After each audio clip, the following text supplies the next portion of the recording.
దేశవ్యాప్తంగా పార్లమెంట్ ఎన్నికలు మొత్తం 7వ దశలతో జరుగుతోంది. అయితే ఇప్పటికే 6 ఫేజ్లలో కొన్ని రాష్ట్రాల్లో ఎన్నికలు ముగిశాయి. అయితే చివరగా అంటే 7వ దశలో జూన్ 1న 57 లోక్సభ సీట్లకు పోలింగ్ జరగనున్నాయి.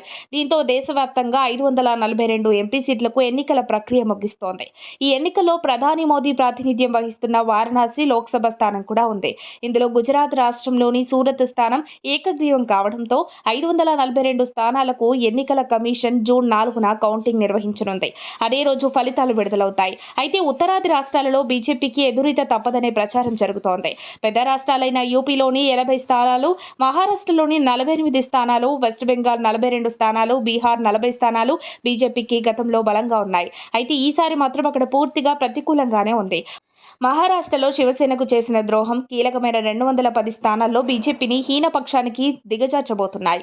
ప్రజలకు ఏం చేశామో చెప్పడానికి లేక ఉచిత రేషన్ అనే అంశాన్ని పదే పదే చెప్పి వారి ఆత్మాభిమానంపై దెబ్బ కొడుతున్నారు. ఇక పంజాబ్, ఢిల్లీ, హర్యానాలో ఎన్నికలకు ముందు కేజ్రీవాల్ అరెస్ట్ అనేది వారి ఓటమిని చెప్పకనే చెప్పాలి.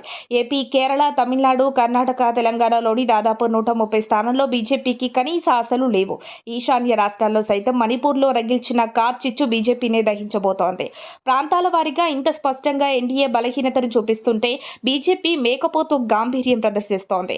అయితే పోలింగ్ సరళిని చూస్తే ఈసారి నార్త్లో ఇండియా కూటమి ప్రభంజనంతో బీజేపీకి కోలుకోలేని దెబ్బ పడనున్నట్లు తెలుస్తోంది. ఇక జూన్ 4న ఫలితాల విడుదలతో నార్త్లో ఎవరిది పై చేయో తేలిపోనుంది.